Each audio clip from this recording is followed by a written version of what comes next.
Kisah nyata Abu Nawas, seorang penyair nyentrik dari Baghdad yang terkenal karena kecerdasannya yang dibungkus dalam kelucuan.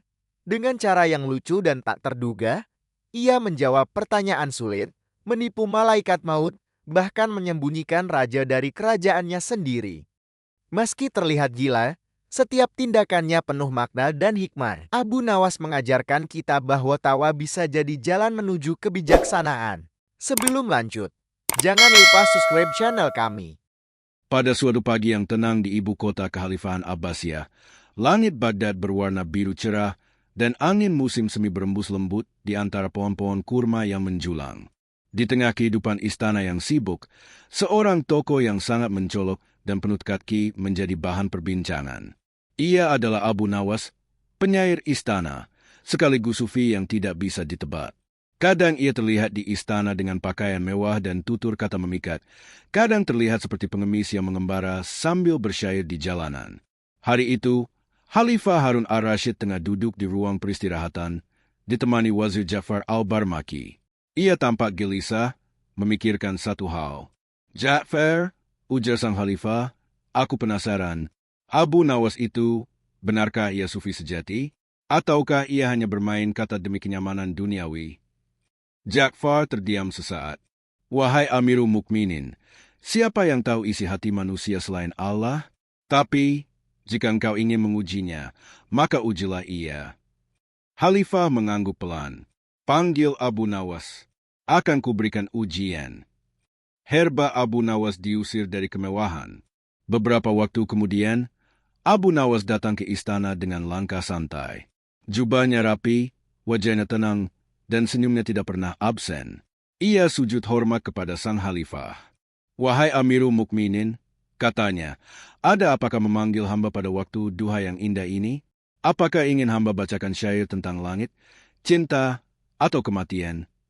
Khalifah tersenyum tipis. "Bukan, wahai Abu Nawas. Aku ingin engkau pindah dari rumahmu sekarang juga. Rumah dan seluruh fasilitasmu diambil. Mulai hari ini, engkau tinggal di rumah kumuh dekat pasar, dan tak ada bantuan dari Baitul Mal." Abu Nawas mengangguk, sedikit mengangkat alisnya, tapi tak mengeluh. Apakah ini perintah resmi atau sekadar godaan hikmah dari langit? "Perintah resmi," jawab Khalifah tegas. Abu Nawas menunduk. "Baiklah, segala yang datang dari langit akan kuterima dengan syukur." Ia pun pulang, berkemas, dan meninggalkan rumah megahnya. Ia menempati gubuk tua yang hampir roboh, berdampingan dengan tukang arang dan pengemis jalanan. Bolam listrik syair di tengah kegelapan. Malam-malam Abu Nawas di gubuk itu tidak diisi dengan ratapan, melainkan puisi dan doa. Ia menulis syair dengan cahaya lentera minyak. Suaranya kadang terdengar lirih melantunkan bait-bait yang membuat langit seakan ikut menangis. "Wahai zat yang lebih dekat dari urat nadi, kau bukan untuk kujelaskan dengan kata, tapi untuk kucinta dalam senyap doa. Meski hilang dunia, takkan hilang engkau dari jiwa." Tetangganya heran, "Engkau Abu Nawas, penyair istana, mengapa kini tinggal di antara kami yang miskin?" Abu Nawas menjawab sambil tersenyum, "Yang mahal bukan rumahku, tapi pikiranku. Yang mulia bukan jubahku, tapi hatiku. Dan jika Allah ingin mengujiku, apakah aku akan menolaknya?" Timbangan dua ujian kedua, dihina di pasar. Suatu pagi, utusan Khalifah menyuruh para pedagang pasar untuk menguji Abu Nawas. Mereka diperintahkan untuk menghina dan mempermalukannya. Maka saat Abu Nawas lewat, para pedagang pura-pura jijik. "Lihat, penyair busuk itu kini jadi pengemis. Dulu lidahnya manis, sekarang bajunya lebih robek dari karung beras." Namun, Abu Nawas justru tertawa. Ia berbalik, berdiri di atas peti kayu, dan bersyair lantang. "Lisan kalian tajam, tapi hatiku lebih tajam. Jika cacianmu mampu menggugurkan dosaku, maka lanjutkanlah, karena aku tak akan membalas. Tapi jika hatimu tergores karat dengki, maka maafkanlah dirimu sebelum terlambat." Orang-orang terdiam. Bahkan para pedagang yang semula mengejeknya, kini mendekat dan mencium tangannya. Jabat tangan pertemuan kembali dengan Khalifah. Sebulan berlalu, Khalifah Harun ar-Rasyid memanggil Abu Nawas kembali. Di istana, Para pejabat berkumpul. Abu Nawas datang dengan jubah sederhana, tapi wajah yang bersinar tenang. "Wahai Abu Nawas," kata sang khalifah, "bagaimana rasanya diuji dunia?" Abu Nawas menunduk.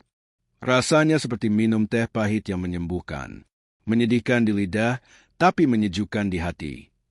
Dan engkau tidak marah kepada kami?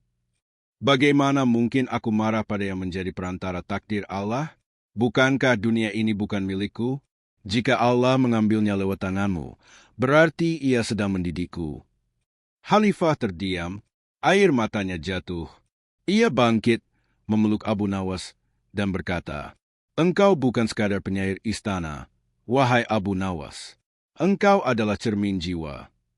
Mikrofon penutup episode.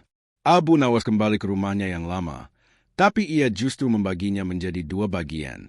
Setengahnya ia wakafkan sebagai tempat belajar bagi anak-anak miskin. Ketika ditanya mengapa, ia menjawab, "Karena rumah mewah yang tak dibagi akan berubah menjadi penjara hati." N dengan tanda panah kiri di atas pesan moral. Kebijaksanaan sejati diuji bukan saat berlimpah, tapi saat kehilangan. Abu Nawas menunjukkan bahwa kemiskinan tidak mampu merampas ketenangan jiwa jika hati tetap berlabuh pada Tuhan. Setelah diuji oleh khalifah dan lulus dengan penuh keikhlasan, nama Abu Nawas semakin harum di seantero Baghdad. Namun, seperti biasa, kelicikan akalnya selalu menjadi bahan percakapan, bahkan kadang membuat para ulama geleng-geleng kepala. Suatu hari, terjadi perdebatan sengit di Masjid Agung Baghdad. Para fukaha, ahli fikih, saling silang pendapat tentang kesucian air dan batasan wudhu.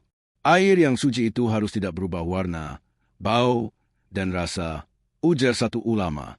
Namun jika air lebih dari 2 kula, maka tak najis meski ada najis di dalamnya. Timpal ulama lain. Lalu muncul satu pertanyaan nyeleneh dari seorang santri muda. Kalau begitu, bagaimana jika orang berwudhu dari air kencing yang keluar dari unta? Semua tertawa.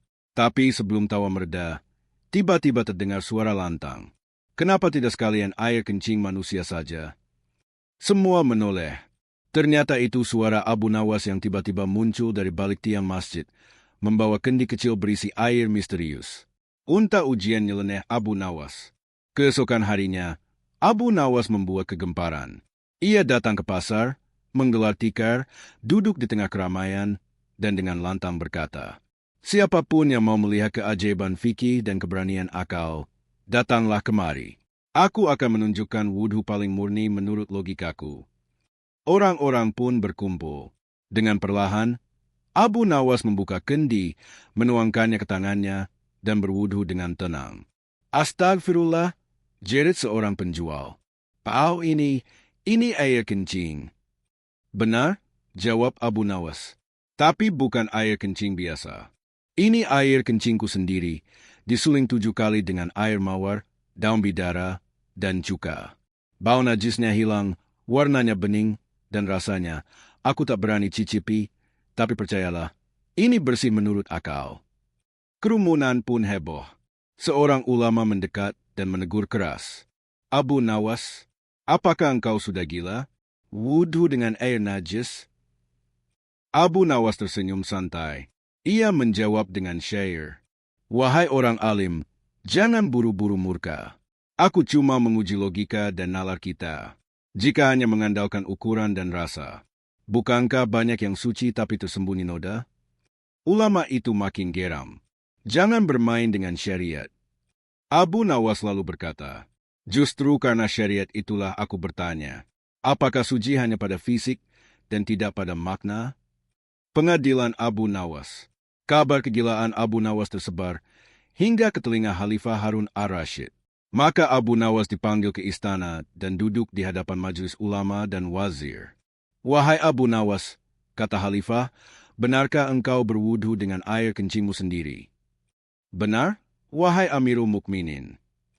"Apakah engkau ingin menghina Islam?" "Tidak. Aku ingin membangunkan hati yang terlalu sibuk dengan hukum lahir, hingga lupa bahwa hakikat wudhu adalah kesucian jiwa." Khalifah mengernyit. "Jelaskan maksudmu." Abu Nawas bangkit, berdiri tegak, lalu bersyair. "Jika tangan dicuci tapi tetap mencuri, Jika wajah dibasuh tapi terus berdusta, maka apa guna wudhu dengan air zam-zam pun? Karena kesucian bukan hanya basah di kulit, tapi jernihnya niat dan terang cahaya batin. Para ulama yang tadinya ingin menghukumnya, mendadak terdiam. Syair itu menampar lebih dalam daripada debat mereka. Penjelasan akhir. Abu Nawas lalu berkata, "Aku sengaja membuat kegemparan, agar kita kembali merenung. Jangan sampai agama hanya jadi hafalan, bukan penghayatan. Air kencing tetap najis. Aku tahu, tapi ketidaksadaran akan munafik lebih bahaya dari itu." Khalifah tersenyum dan mengangguk. "Engkau tetap Abu Nawas. Gila tapi penuh hikmah. Besok aku akan beri hadiah air zam-zam. Semoga engkau tak pakai akalmu yang aneh-aneh lagi." Abu Nawas menjawab, "Wahai Khalifah, kadang yang gila itu bukan aku, tapi dunia yang tak mengerti cermin akalnya sendiri." Dengan tanda panah kiri di atas pesan moral, Abu Nawas mengajarkan bahwa syariat tanpa kesadaran bisa menjadi kulit kosong. Kesucian bukan hanya perkara hukum, tapi juga niat dan kesadaran batin. Suatu hari, kota Baghdad diguyur kemarau panjang. Tanah retak, sumur mengering, dan tanaman meranggas. Orang-orang mulai panik. Para ulama menganjurkan istisqa, solat minta hujan. Semua warga turun ke lapangan, termasuk Abu Nawas. Namun ketika semua orang menengadahkan tangan, Abu Nawas justru duduk di pojok, menyandarkan tubuh ke pohon kering sambil bersenandung pelan. Awan dua-dua langit tak terkabul. 3 hari berturut-turut, rakyat Baghdad berdoa. Namun langit tetap biru kelabu, tanpa awan, tanpa angin, apalagi tetes hujan. Akhirnya Khalifah Harun ar-Rasyid pun turun ke lapangan dan ikut memimpin doa. Tapi tetap saja, langit tetap membisu. Melihat itu, Abu Nawas berdiri. Dengan langkah tenang, ia naik ke mimbar darurat dan berseru lantang, "Wahai rakyat Baghdad, sudah cukup? Jika kalian berkenan, biarlah aku yang mengurus ini. Aku akan membawa Tuhan ke pengadilan." Orang-orang riuh. Beberapa menertawakan, beberapa takut. Ulama besar menegur, "Abu Nawas, itu kufur. Bagaimana mungkin manusia menggugat Tuhan?" Namun Abu Nawas hanya tersenyum dan berkata, "Aku tidak menggugat zatnya. Aku hanya menagih janjinya." Timbangan 2 di pengadilan Khalifah. Keesokan harinya, Abu Nawas datang ke istana, membawa selembar kertas, pena, dan segulung naskah. Ia berseru di ruang sidang istana, "Wahai Khalifah, sebagai hamba, aku telah membayar zakat, melaksanakan solat, berpuasa, dan mengikuti perintahnya. Tapi mengapa dia tidak menepati janji memberi hujan kepada hamba yang taat?" Wazir-wazir terdiam. Khalifah penasaran. "Apa maksudmu, Abu Nawas?" Abu Nawas menjawab sambil membuka naskahnya. "Bukankah dalam kitabnya, Tuhan berjanji, 'Mintalah padaku, niscaya aku kabulkan.' Tapi kami sudah meminta berkali-kali, tapi tak kunjung dikabulkan. Bukankah itu pelanggaran janji?" Seisi ruang sidang membeku. Abu Nawas melanjutkan, "Aku akan mewakili rakyat menggugat janji yang belum ditepati. Dan jika aku salah, biarlah aku yang dihukum." Gulungan syair Abu Nawas di sidang. Untuk memperkuat pernyataannya, Abu Nawas membacakan syair. "Hamba telah taat malam dan siang, tapi langit tetap menahan curahan. Tuhan berjanji, janji agung nan suci. Maka hamba hanya menagih, bukan menghina ilahi." Lalu ia menunduk dan menambahkan, "Jika dia murka padaku karena doa ini, maka biarlah aku terbakar. Tapi jika ini karena dosa umat yang lain, maka sadarkanlah mereka, bukan menyiksa semuanya." Awan hujan 2 hujan turun tak terduga. Tiba-tiba, petir menggelegar. Langit yang sejak pagi cerah tiba-tiba menghitam. Awan bergulung dan hujan deras pun turun menghantam Baghdad. Semua orang tercengang. Khalifah berdiri dan berbisik, "Ini keajaiban atau kutukan?" Abu Nawas menjawab tenang, "Ini hanyalah teguran Tuhan, bahwa ia suka didatangi dengan hati yang jujur, bukan sekadar mulut yang berdoa tanpa makna." Semua orang sujud syukur. Abu Nawas pun menutup sidang kecil itu dengan syair. "Langit menangis bukan karena marah, tapi karena rindu akan jiwa yang pasrah. Tuhan bukan lalai, bukan ingkar, hanya menguji cinta, apakah masih benar? Pesan moral, Abu Nawas menunjukkan bahwa doa bukan hanya soal kata, tapi juga hati.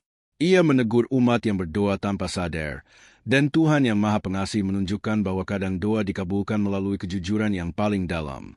Pada suatu hari di pasar Baghdad, orang-orang terkejut melihat Abu Nawas berdiri di atas kotak kayu, menggelar selembar kain usang, dan berteriak lantang. Hai, hai, dijual, dijual, surga dijual murah, tak perlu emas, tak perlu harta, cukup kejujuran dan sedikit logika. Orang-orang tertawa, beberapa menggelengkan kepala. Gila lagi dia, kata seorang saudagar. Namun tidak sedikit juga yang penasaran dan mulai berkumpul. Kantong uang si kaya membeli surga. Seorang saudagar kaya, bernama Kasim, maju ke depan. Ia terkenal pelit namun sangat ingin masuk surga.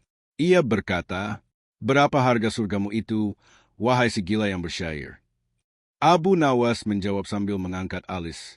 Cukup 10 keping dinar untuk 1 jalan masuk surga. Kasim tertawa meremehkan tapi tetap membayar. Ia berpikir, kalau ini tipu-tipu, aku akan lapor ke khalifah. Abu Nawas menulis di atas lembar kertas usang. Dengan ini aku, Abu Nawas, menjual sepetak surga kepada Kasim bin Malik, yang katanya ingin beli jalan menuju Tuhan. Lalu Abu Nawas menandatanganinya, melipatnya, dan menyerahkan pada Kasim. Orang-orang tertawa. Kasim pun pulang dengan rasa campur aduk, puas, namun ragu-ragu. Timbangan 2 di hadapan khalifah.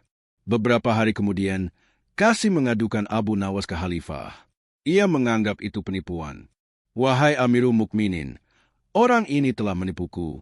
Menjual surga seperti menjual sayur busuk. Khalifah memanggil Abu Nawas.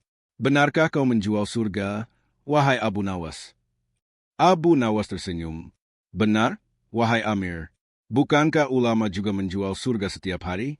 Mereka ajarkan amal untuk surga. Mereka janjikan surga untuk yang beriman. Aku hanya mempercepat prosesnya. Semua orang terdiam. Khalifah menahan senyum. Dan uangnya kau pakai untuk apa? Abu Nawas menjawab, untuk memberi makan anak yatim di ujung kota.